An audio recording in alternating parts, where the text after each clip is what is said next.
Written and illustrated by Marc Brown. Arthur's class was so quiet you could hear a pin drop. Mr. Ratburn was about to announce the director for the Thanksgiving play, The Big Turkey Hunt. Arthur chewed his pencil. "I hope he picks me," whispered Francine. They all held their breath. "I've chosen Arthur to direct the play," said Mr. Ratburn. He handed Arthur the script. "Me? The director?" said Arthur. "Oh no," grumbled Francine. "This is going to be a disaster." Arthur's first job as director was to assign parts.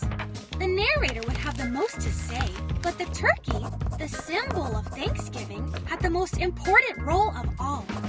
Secretly, Arthur was glad he wouldn't have to be the turkey, but who would play that part? At lunch, Francine gave Arthur 2 chocolate cupcakes. She wanted to be the narrator. Buster even let Arthur borrow his Captain Zoom spaceman. He wanted to be Governor William Bradford. Being the director seemed like fun. Arthur thought Francine would make a good turkey. "Never," said Francine. "I want to be the narrator. Besides, I have the loudest voice." No doubt about that. Francine would be the narrator.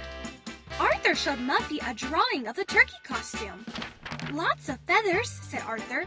"It's a very glamorous role." "Yuck! Vomitrocious!" squealed Muffy. "I should be the Indian princess. I have real braids." "Brain, I've saved the most intelligent part for you," explained Arthur. "No way will I be the turkey," answered the brain. "I'll be the Indian chief." "Buster, you're my best friend," began Arthur. "The part is real easy. Only 1 line and it's the best in the play." I want to be Governor Bradford," said Buster. Arthur was so desperate that he asked Binky Barnes. "The turkey is a strong and powerful animal," argued Arthur.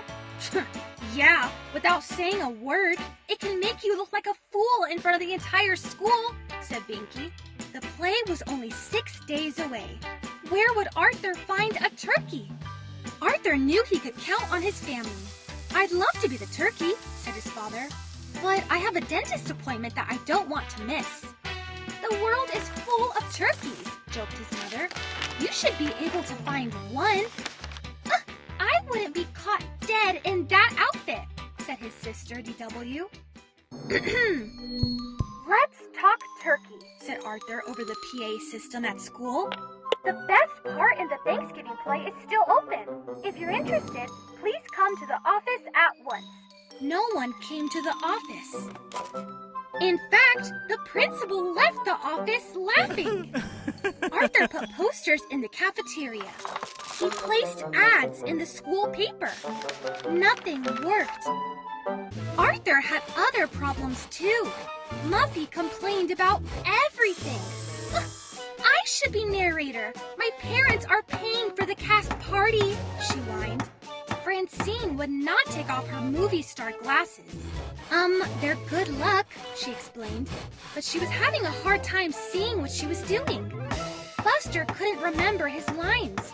"In 1620, he recited, we sailed to America on the Cauliflower." The rehearsals went from bad to worse. "When the Pilgrims and Indians decided to celebrate their friendship," said Francine, "they began to hunt for a turkey."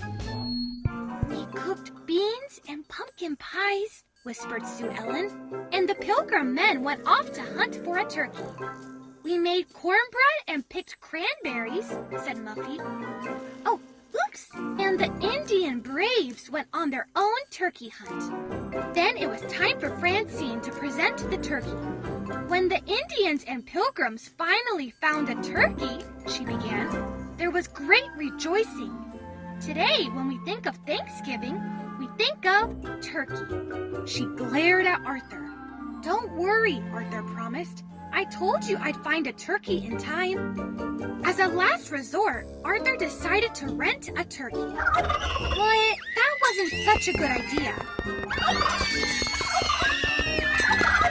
"If you don't get a turkey by tomorrow's performance," said Francine. I quit. Everyone agreed. No turkey, no play. Arthur went home to think. He thought about turkeys while he did arithmetic. He thought about turkeys while he played the piano. And he thought about turkeys while he and D.W. did the dishes. Boy, said D.W., if you want something done right, you have to do it yourself. The next morning, Francine, Muffy, and Buster stood before Arthur. They weren't taking any chances. Do we have a turkey? They asked. Arthur just smiled. The whole school filed into the auditorium. Ooh, said the kids when the lights went out. Shh, said the teachers as the curtain went up. In 1620, we sailed to America on the Mayflower, recited Buster proudly. Phew, said Arthur. The play continued smoothly. Muffy didn't drop the cranberries. The Brain had his costume on correctly. Sue Ellen said her lines in a loud, clear voice. And Francine had even taken off her movie star glasses. Then it came time for Francine's big speech. She crossed her fingers and began.